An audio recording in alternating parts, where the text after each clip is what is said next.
আমার একজন টিচার একবার আমাকে বলল যে সবসময় বড়লোক মানুষদের সাথে সম্পর্ক করবা, বিয়ে করলেও বড়লোক মেয়েকে বিয়ে করবা, আর চলাফেরা করলেও বড়লোক মানুষের সাথে চলাফেরা করবা।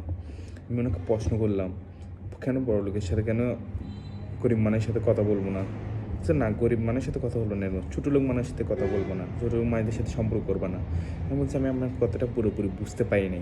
উনি আমাকে বিস্তারিত বোঝাতে গিয়ে বললো, বড় লোক আসলে তারা যারা হচ্ছে ব্রড মাইন্ডের, উন্নত চিন্তাধারার, যারা বড় কিছু করার স্বপ্ন দেখে, ওই মানুষগুলোকে উনি বড় লোক হিসেবে আখ্যায়িত করছেন।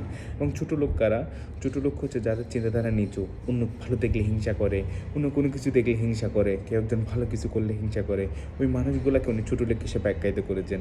সেক্ষেত্রে মানে এটা এমন না যে যার টাকা কম সেই হচ্ছে ছোটো লোক, বা যার টাকা বেশি সে বড় লোক।